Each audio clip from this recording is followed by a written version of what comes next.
Bonjour à tous, bienvenue dans ce nouvel épisode de notre série Par le trou de la serrure.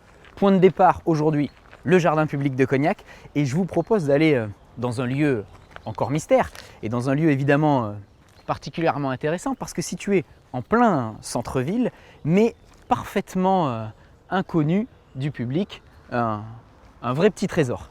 Allez, on y va ?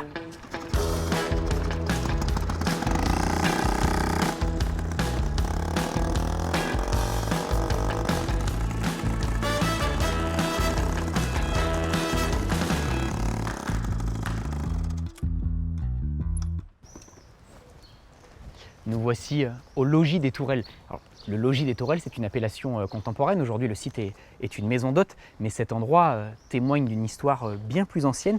Et d'ailleurs, dès l'arrivée dans le parc du Logis des Tourelles, eh bien, on tombe sur des vestiges qui remontent à l'époque médiévale, avec notamment ici, là, ce bout de mur arrondi, qui n'est autre en fait, que les vestiges de la tour d'Archiac. La tour d'Archiac était en fait une des tours de défense du château de Cognac, parce que le château est à proximité immédiate, il est tout proche. Aujourd'hui, il est sur la parcelle voisine, mais il faut imaginer que jusqu'à la Révolution française, nous étions ici dans l'enceinte du château. Et d'ailleurs, ces vestiges de la tour d'Archiac témoignent de cet emplacement particulier.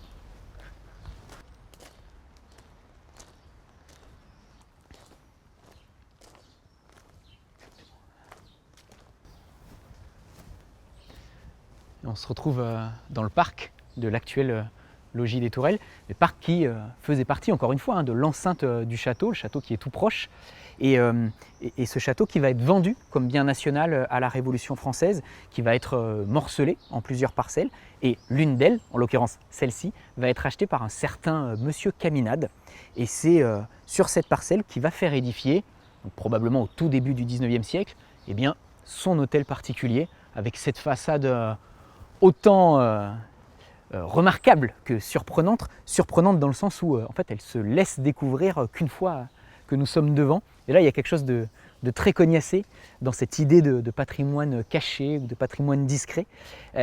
Hôtel particulier qui est intéressant par son emplacement, encore une fois, en plein centre-ville, mais aussi parce qu'il arrive très tôt dans la dynamique des hôtels particuliers de Cognac au XIXe siècle, notamment associés au monde du négoce. Et celui-ci n'a pas la volonté, à la différence d'autres d'ailleurs qui sont situés sur ce même boulevard, la volonté de se montrer très fort depuis l'espace public. Là encore une fois, il y a quelque chose de très discret, de très caché, en retrait des regards. Pour autant, la façade reste spectaculaire et témoigne de la volonté des Caminades, qui aujourd'hui est un nom qui, dans la mémoire collective, a un petit peu disparu par rapport au monde du cognac, mais qui, au XIXe siècle, est une des grandes familles du négoce et qui, à travers ce bâtiment-là, veut montrer la réussite de la marque Caminade et de fait de la famille.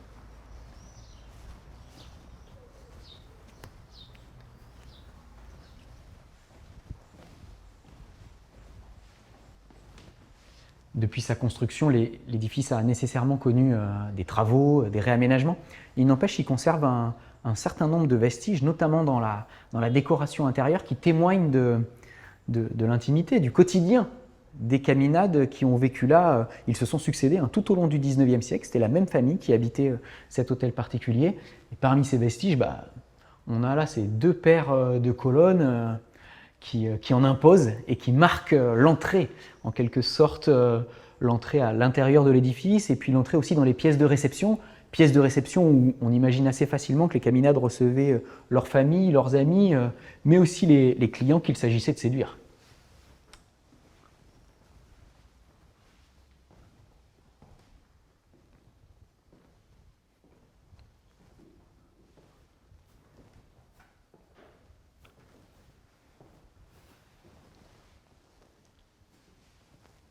Toujours dans ces traces qui témoignent de la vie des Caminades au XIXe siècle et plus généralement d'ailleurs de la vie du monde du négoce à cette période-là.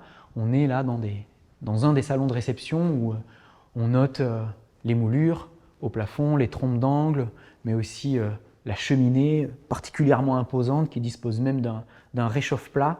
Toute une somme de petits détails qui illustrent parfaitement la vie de l'édifice au XIXe siècle.